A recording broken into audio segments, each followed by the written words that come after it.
আসসালামু আলাইকুম। আপনাকে স্বাগতম আমার ইউটিউব চ্যানেলে।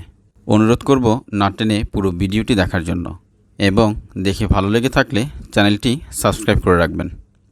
আজকে আমাদের গন্তব্য বিশ্বের দীর্ঘতম সমুদ্র সৈকত কক্সবাজার।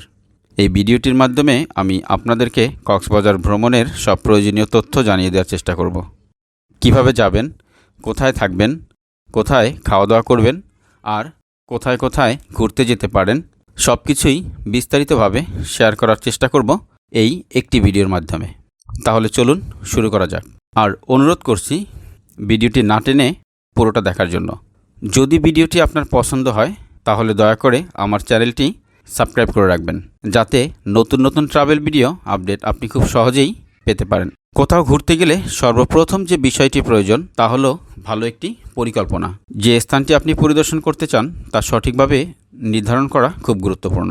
গন্তব্যস্থল নির্বাচন করার পর আপনাকে কিছু প্রস্তুতি নিতে হবে, যেমন প্রয়োজনীয় জামাকাপড়, হেলথ কিট, চার্জার, পাসপোর্ট অথবা আইডি কার্ড, টাকা, টিকিট ইত্যাদি প্রস্তুত রাখা। এছাড়াও গন্তব্যস্থলের সম্পর্কে কিছুটা তথ্য সংগ্রহ করুন, যেমন ধরুন সেখানকার বর্তমান আবহাওয়া কেমন, সংস্কৃতি, নিরাপত্তা ইত্যাদি। পাশাপাশি খরচের হিসেব করে সেই অনুযায়ী একটি বাজেট তৈরি করে ফেলুন এবং আপনার যাত্রাসঙ্গী কী হবে তা নির্ধারণ করুন এবং তাদের প্রয়োজনের দিকে মনোযোগ দিন। শেষে কোনো এক নতুন জায়গায় যাওয়ার আগে পরিবহন ব্যবস্থা, খাবারের অপশন এবং স্থানীয় সংস্কৃতির বিষয়ে কিছু ধারণা নেওয়া জরুরি। এসব বিষয় মাথায় রেখে পরিকল্পনা করলে আপনার ভ্রমণ হবে অনেক বেশি আরামদায়ক এবং স্মরণীয়। এখন আপনি পুরোপুরি প্রস্তুত, তাহলে আর দেরি না করে কক্সবাজার যাওয়ার জন্য তৈরি হয়ে যান এবং সব প্রয়োজনীয় প্রস্তুতি এখনই নিয়ে ফেলুন। ঢাকা থেকে কক্সবাজার যাওয়ার বেশ কিছু উপায় রয়েছে। আপনি যেভাবে স্বাচ্ছন্দ্য বোধ করেন সেই অনুযায়ী যানবাহনের মাধ্যমে বেছে নিতে পারেন। আবার যারা বাজেট ফ্রেন্ডলি ভ্রমণ পছন্দ করেন তাদের জন্য রয়েছে খরচ কমানোর ভালো কিছু বিকল্প। ঢাকা থেকে কক্সবাজার যেতে পারেন বাসে, ট্রেনে, প্লেনে এবং প্রাইভেট গাড়িতে। আপনার সময়, বাজেট এবং পছন্দ অনুযায়ী এই অপশনগুলোর মধ্যে যেটি আপনার জন্য উপযুক্ত সেটি বেছে নিতে পারেন। প্রথমেই আসি বাস যাত্রার কথায়। ঢাকা থেকে কক্সবাজার যাওয়ার সবচেয়ে জনপ্রিয় ও সহজ মাধ্যম হলো বাস। প্রতিদিন অসংখ্য AC, non AC, business class ও স্লিপার কোচ বাস ঢাকা থেকে সরাসরি কক্সবাজারের উদ্দেশ্যে ছেড়ে যায়। এই বাসগুলো মূলত ছাড়ে সায়েদাবাদ, গাবতলী, কল্যাণপুর ও আবদুল্লাপুর এলাকা থেকে। Shyamoli Ena travels, Hanif enterprise, green line, Ena transport, S Alam service, royal coach, London express, Saint Martin travels, Saint Martin Hyundai, MR Paribahan, Tuba line, Sohag Paribahan, Shanto travels, Saudia coach service এইসব পরিবহন সংস্থার সার্ভিস পাওয়া যায় এই রুটে। ভাড়া নির্ভর করে বাসের ক্যাটাগরি ও সার্ভিস টাইপের উপরে। কেউ যদি আরামদায়ক ও স্বাচ্ছন্দ্যময় ভ্রমণ চান তাহলে স্লিপার বা বিজনেস ক্লাস বেছে নিতে পারেন। ঢাকা থেকে কক্সবাজার বাস ভাড়া শুরু হয় 800 টাকা থেকে এবং বাসের ধরন ও সার্ভিস অনুযায়ী তা গিয়ে দাঁড়াতে পারে 2500 টাকা পর্যন্ত। নন এসি বাস ভাড়া প্রায় 800 থেকে 1200 টাকার মধ্যে, এসি বাস 1300 থেকে 1800 টাকার মধ্যে, স্লিপার কোচ অথবা বিজনেস ক্লাস বাস 2000 টাকা থেকে 2500 টাকার মধ্যে। ভ্রমণকে সহজ করতে এখন প্রায় সব বড় বড় বাস কোম্পানির অনলাইন টিকিট বুকিং সুবিধা রয়েছে। আপনি বাস কোম্পানির নিজস্ব ওয়েবসাইট কিংবা সহজ.com অথবা আরও কোনো জনপ্রিয় অনলাইন প্ল্যাটফর্ম থেকে টিকিট কেটে নিতে পারেন। বাস যাত্রায় সাধারণত 10 থেকে 12 ঘন্টা সময় নেয়, তবে ট্রাফিক ও আবহাওয়ার উপর ভিত্তি করে সময় কম বেশি হতে পারে। এবার আসি ট্রেন যাত্রার কথা। 2024 সালের শেষ দিকে বাংলাদেশ রেলওয়ে চালু করেছে ঢাকা কক্সবাজার সরাসরি ট্রেন সার্ভিস। এই নতুন রেল লাইন কক্সবাজার ভ্রমণকে করেছে আরও সহজ, সাশ্রয়ী ও আরামদায়ক। ট্রেন যাত্রা সাধারণত বাজেট ট্রাভেলারদের জন্য আদর্শ, কারণ এতে খরচ তুলনামূলকভাবে কম এবং দীর্ঘ ভ্রমণেও আরামের অনুভূতি পাওয়া যায়। এই রুটে রয়েছে আধুনিক ট্রেন, যেখানে এসি ও নন এসি চেয়ার কোচ সহ বিভিন্ন ক্লাসের সুবিধা রয়েছে। বর্তমানে ঢাকা থেকে কক্সবাজার রুটে 2টি ট্রেন প্রতিদিন চলাচল করে। ঢাকা থেকে কক্সবাজার পর্যটক এক্সপ্রেস সকাল 6টা 15 কমলাপুর থেকে ছেড়ে যায় এবং প্রতি সপ্তাহে বুধবার অফ ডে থাকে। কক্সবাজার এক্সপ্রেস রাত 11টায় কমলাপুর থেকে ছাড়ে, প্রতি সপ্তাহে সোমবার অফ ডে থাকে। কক্সবাজার থেকে ঢাকা ফেরার কক্সবাজার এক্সপ্রেস দুপুর 12টা 30 কক্সবাজার স্টেশন থেকে ছাড়ে, অফ ডে থাকে প্রতি মঙ্গলবার। পর্যটক এক্সপ্রেস রাত 7:45 কক্সবাজার রেলওয়ে স্টেশন থেকে ঢাকার উদ্দেশ্যে ছাড়ে। অফ ডে থাকে প্রতি বুধবার। ঢাকা থেকে কক্সবাজার অথবা কক্সবাজার থেকে ঢাকা যাত্রার সময় লাগে গড়ে 8 ঘন্টা, তবে রুট ও ট্রাফিক অনুযায়ী কম বেশি হতে পারে। বিভিন্ন শ্রেণীর জন্য ভাড়া ভিন্ন ভিন্ন। ভাড়া জানতে দয়া করে কমেন্ট করুন। সাধারণত ভাড়া 695 থেকে 2430 টাকার মধ্যে হয়ে থাকে। টিকিট সংগ্রহের জন্য আপনার যাত্রার তারিখ থেকে 10 দিন আগে টিকিট বুকিং দিতে পারবেন। বেশিরভাগ সময় টিকিট পাওয়া কষ্টসাধ্য হয়ে যায়, তাই আগেই বুকিং করে রাখা ভালো। প্রতিদিন সকাল 8টার সময় টিকিট বুকিংয়ের জন্য উন্মুক্ত হয়। ঢাকা থেকে যদি সরাসরি কক্সবাজারে টিকিট না পান, তবে একটি ভালো বিকল্প হতে পারে প্রথমে ঢাকা থেকে চট্টগ্রাম, তারপর সেখান থেকে লোকাল ট্রেনে কক্সবাজার যাওয়া। চট্টগ্রাম থেকে কক্সবাজার রুটে প্রতিদিন 2টি ট্রেন চলাচল করে। একটি হলো সৈকত এক্সপ্রেস এবং অপরটি প্রবাল এক্সপ্রেস। এই ট্রেন দুটি কক্সবাজার ও চট্টগ্রামের মধ্যে নিয়মিত চলাচল করে, যা ভ্রমণকারীদের জন্য একটি চমৎকার সাশ্রয়ী অপশন। ঢাকা থেকে কক্সবাজার ফ্লাইটে যাত্রা আপনাকে দিবে দ্রুত ও আরামদায়ক এক অভিজ্ঞতা। যারা সময় বাঁচাতে চান এবং আরামদায়ক ভ্রমণ পছন্দ করেন, তাদের জন্য বিমান ভ্রমণ হতে পারে সেরা অপশন। ঢাকা থেকে কক্সবাজার রুটে প্রতিদিন অসংখ্য ফ্লাইট পরিচালিত হয়। বর্তমানে ঢাকা শাহজালাল আন্তর্জাতিক বিমানবন্দরের ডোমেস্টিক টার্মিনাল থেকে US Bangla airlines, Novo air, বিমান বাংলাদেশ এয়ারলাইন্স, এয়ার অ্যাস্ট্রা এয়ারলাইন্সগুলো নিয়মিত ফ্লাইট পরিচালনা করে থাকে। এই 4টি এয়ারলাইন্স মিলে প্রতিদিন গড়ে 28টি ফ্লাইট পরিচালনা করে। ফ্লাইটের সময়সূচি সাধারণত শুরু হয় সকাল 7:20 থেকে রাত 8টা পর্যন্ত। ঢাকা থেকে কক্সবাজার যেতে বিমানের সময় লাগে আনুমানিক 1 ঘন্টা। নির্দিষ্ট ফ্লাইট সময়সূচি ও টিকিটের বিস্তারিত জানতে আপনি সংশ্লিষ্ট এয়ারলাইন্সের অফিসিয়াল ওয়েবসাইট বা ভ্রমণ অ্যাপগুলো যেমন গোজায়ান, শেয়ার ট্রিপ ভিজিট করতে পারেন। যদি আপনার নিজের গাড়ি থাকে বা আপনি রেন্টাল সার্ভিস নিতে চান, তাহলে প্রাইভেট গাড়িতে কক্সবাজার যাত্রা হতে পারে সবচেয়ে স্বাধীন ও স্বাচ্ছন্দ্যময় অভিজ্ঞতা। মাঝপথে বিভিন্ন জায়গায় ঘুরে দেখার সুযোগ থাকে, যেমন কুমিল্লা, চট্টগ্রাম বা কক্সবাজারের আশেপাশের এলাকা। যাত্রার সময় বা রিটার্ন টাইম নিয়ে কোনো বাধা থাকে না। এবার আসি হোটেল বুকিং প্রসঙ্গে।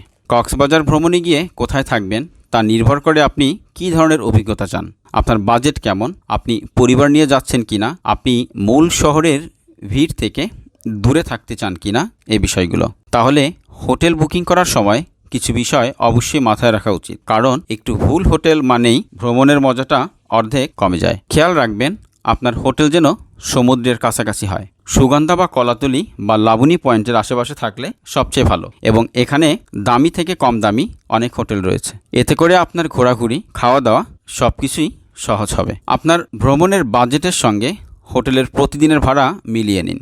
আর খেয়াল রাখুন অনেক সময় ভাড়ার সঙ্গে কর বা সার্ভিস চার্জ যোগ হয় কিনা।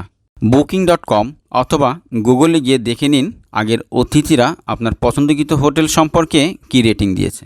যদি রেটিং কম হয়, তাহলে ওই হোটেল বুকিং দেওয়ার ক্ষেত্রে একটু সতর্ক থাকবেন। কখন চেক ইন করবেন? যদি আপনি সকালে পৌঁছান, তাহলে আগেভাগেই হোটেল কর্তৃপক্ষকে জানিয়ে রাখুন।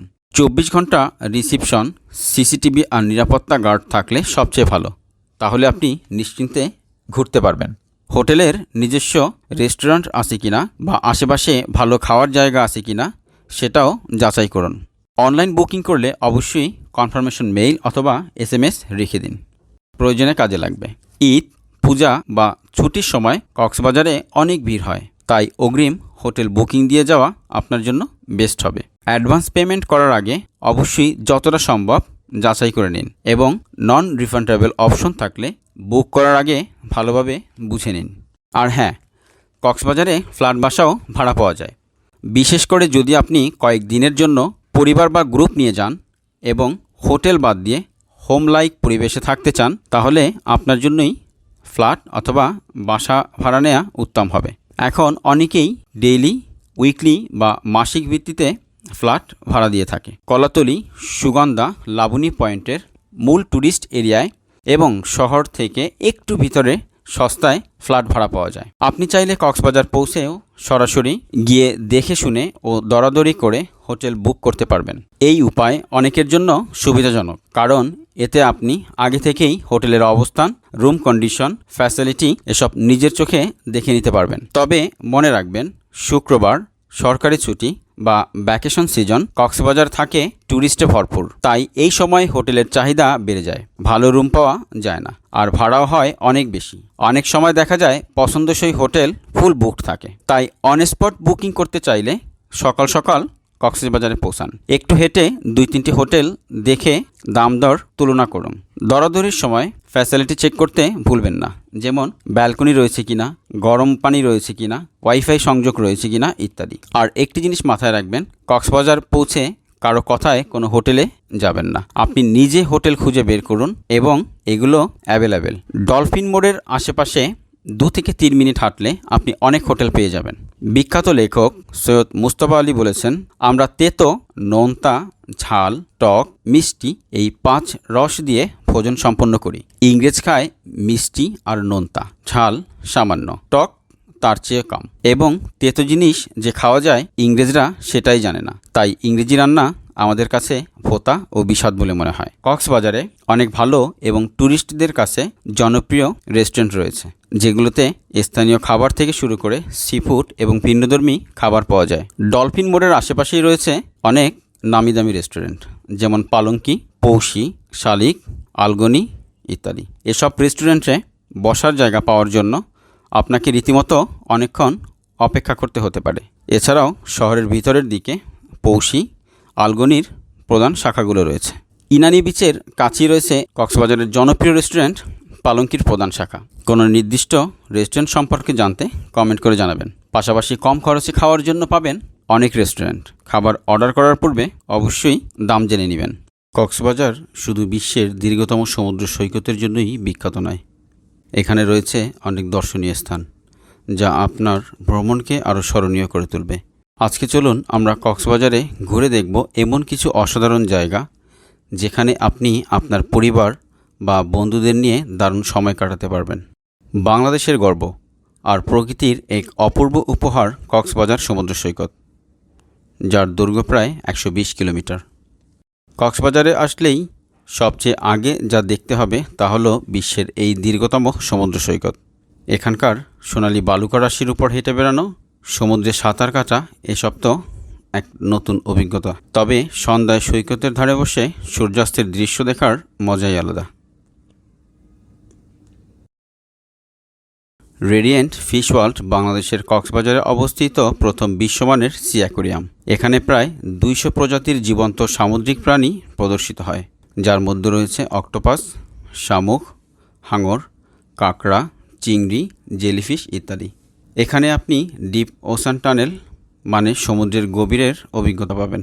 প্রবেশ মূল্য 300 টাকা, কিন্তু আপনি যদি অনলাইনে টিকিট বুক করেন সেক্ষেত্রে 50 টাকা ছাড় পাবেন, যার মানে দাঁড়াবে আপনার টিকিট মূল্য 250 টাকা। এটি কক্সবাজারের ঝাউতলা মেইন রোডে অবস্থিত। সকাল 9টা থেকে রাত 10টা পর্যন্ত খোলা থাকে। কক্সবাজার শহর থেকে মেরিন ড্রাইভ দিয়ে টেকনাফ পর্যন্ত যাওয়ার পথে বেশ কিছু দর্শনীয় স্থান রয়েছে, যা আপনার কক্সবাজার ভ্রমণকে আরও স্মরণীয় করে তুলবে।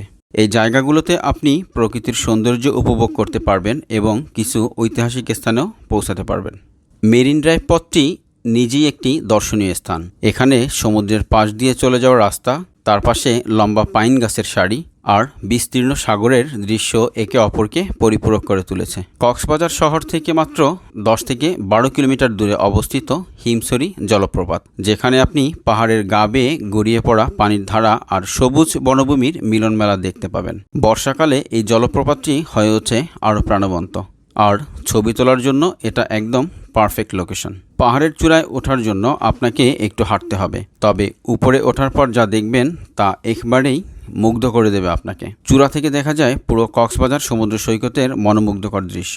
সমুদ্র আর পাহাড়ের এই মিলন দৃশ্য আপনি ক্যামেরায় ধারণ করতে পারবেন, তবে চোখ দিয়ে উপভোগ করাই হবে সবচেয়ে স্মরণীয়। ইনানি বিচ কক্সবাজার শহর থেকে প্রায় 25 থেকে 28 কিলোমিটার দূরে। মেরিন ড্রাইভ রোড ধরে যেতে হবে। এখানে রয়েছে ধারালো কোরাল পাথর আর স্বচ্ছ পানি, দেখলেই আপনি অবাক হয়ে যাবেন। মূল সমুদ্র সৈকতের তুলনায় এখানে ভিড় অনেকটাই কম, তাই নিরিবিলি সময় কাটানোর জন্য একদম পারফেক্ট। সূর্যাস্তের সময় পুরো আকাশের রং বদলে যায়। এক কথায় বলতে গেলে এটা একটি ম্যাজিক্যাল ব্যাপার। ইনানি সমুদ্র সৈকত থেকে কিছুটা সামনে এগুলেই পড়বে পাটুয়া টেক সমুদ্র সৈকত। এখানেও রয়েছে পাথুরে সৈকত, যেটা ভিন্ন এক সৌন্দর্য তৈরি করে। পাশেই রয়েছে সবুজ পাহাড় আর ঝোপঝাড়, যেন এক ন্যাচারাল ফ্রেম। সূর্যাস্তের সময় এখানে দাঁড়িয়ে আপনি পাবেন একদম সিনেমার মতো দৃশ্য। একেবারে দারুণ একটি লোকেশন। কক্সবাজারের দক্ষিণ দিকে এক শান্ত, কম ভিড়যুক্ত এবং প্রকৃতিপূর্ণ সৈকত হল শামলাপুর সৈকত।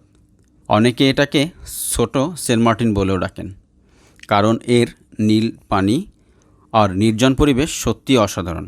মেরিন ড্রাইভ দিয়ে টেকনাফ পর্যন্ত পুরোটাই বিচ, তাই পুরো রাস্তাটি ঘুরতে আপনার অসাধারণ লাগবে।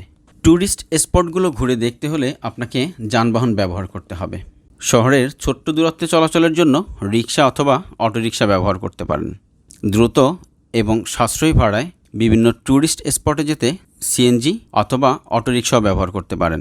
আর আরামদায়ক ভ্রমণের জন্য ট্যাক্সি একটি ভালো বিকল্প। সমুদ্র সৈকত এবং এর আশেপাশে পাহাড়ি এলাকায় ঘুরে বেড়ানোর জন্য জিপ ভাড়া পাওয়া যায়।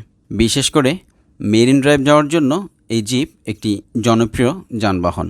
স্বাধীনভাবে ঘুরতে চাইলে মোটরসাইকেল ভাড়া নেওয়া যেতে পারে। কক্সবাজার বাইক ও স্কুটার ভাড়া পাওয়া যায়। ডলফিন মোড় থেকে মেরিন ড্রাইভের দিকে যেতে পেয়ে যাবেন অনেক দোকান, যেখানে আপনি ঘণ্টাভিত্তিক ভাড়া পাবেন মোটরসাইকেল। আপনি যে যানবাহনই ভাড়া করুন না কেন, অবশ্যই ভালোভাবে ভাড়া যাচাই করে নিন। প্রয়োজনে 2-3টি গাড়ির সাথে কথা বলুন। আর হ্যাঁ, ড্রাইভারের সাথে আগেই বলে নেবেন আপনি কোথায় কোথায় দাঁড়াবেন এবং এর বাইরেও কোথাও দাঁড়াতে পারেন, সেটা তাকে আগে এনশিওর করে নেবেন। সৈকতে আপনি অনেক ঘোড়া দেখতে পাবেন। ঘোড়ায় ওঠার পূর্বে তাদের জিজ্ঞেস করুন কত দূর ঘোড়ায় করে নিয়ে যাবে এবং কত টাকা তাতে দিতে হবে। বিচ বাইক রাইড করার সময়ও একইভাবে তাদের সাথে কথা বলে নিন। এবার আসি প্যারাসেলিংয়ের কথায়। কক্সবাজারের বিশাল নীল আকাশ আর সাগরের বুকে ভেসে থাকার মতো এক অনুভূতি পেতে চাইলে প্যারাসেলিং হতে পারে আপনার এই ট্রিপের সবচাইতে এক্সাইটিং অ্যাক্টিভিটি। আপনাকে একটি প্যারাশুটের সঙ্গে বেঁধে স্পিডবোট দিয়ে টেনে নিয়ে যাওয়া হয় সাগরের উপর দিয়ে। ধীরে ধীরে আপনি উঠে যাবেন সাগরের উপরে। গায়ে লাগবে সাগরের হাওয়া, আর নিচে চোখে পড়বে অসাধারণ কক্সবাজার সমুদ্র সৈকতের দৃশ্য। প্যারাসেলিং করার পূর্বে লাইফ জ্যাকেট রয়েছে কিনা দেখে নিন।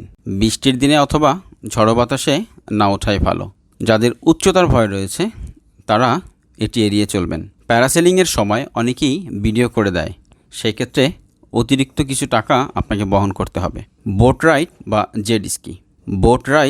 জেট স্কি করতে পারেন, কিন্তু ওঠার পূর্বে তাদের জিজ্ঞেস করুন কত দূর নিয়ে যাবে এবং কত টাকা দিতে হবে। কক্সবাজার বিচে কিছু গুরুত্বপূর্ণ সতর্কতা যা আপনার নিরাপত্তা ও অভিজ্ঞতা নিশ্চিত করতে সাহায্য করবে। সমুদ্রে নামার সময় লাল পতাকা উড়লে কখনোই সমুদ্রে নামবেন না, কারণ এটি বিপজ্জনক স্রোতের সংকেত।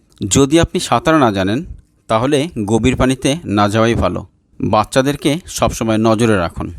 ভাটার সময় পানির টান খুব বেশি থাকে, তাই এই সময় সতর্ক থাকুন। বিকেল 5টার পর থেকে পানিতে নামা নিষেধ। এই সময় লাইফগার্ডরাও থাকে না।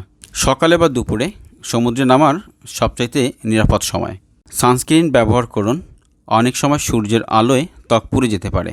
সমুদ্র সৈকতে খালি পায়ে হাঁটার সময় খেয়াল রাখুন যাতে কাঁচ, পাথর বা কোনো ধরনের শেল না থাকে।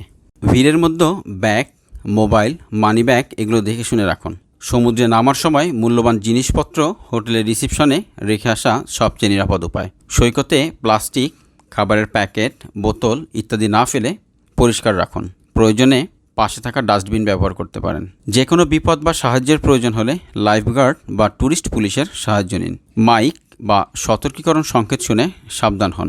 আপনার কক্সবাজার ভ্রমণ হোক আনন্দময়, স্মরণীয়, সেই শুভকামনা রইল আমার পক্ষ থেকে। যদি কোনো তথ্য মিস হয়ে যায় বা আপনারা নির্দিষ্ট কিছু জানতে চান তাহলে নিচে কমেন্টে জানাতে ভুলবেন না। আমি চেষ্টা করব দ্রুত ও সঠিক উত্তর দিতে। ভিডিওটি ভালো লেগে থাকলে লাইক দিন, শেয়ার করুন আর চ্যানেলটিকে সাবস্ক্রাইব করে রাখুন এমন আরও সুন্দর ট্রাভেল কন্টেন্টের জন্য। ধন্যবাদ সবাইকে। দেখা হবে পরবর্তী ভ্রমণে। আল্লাহ হাফেজ।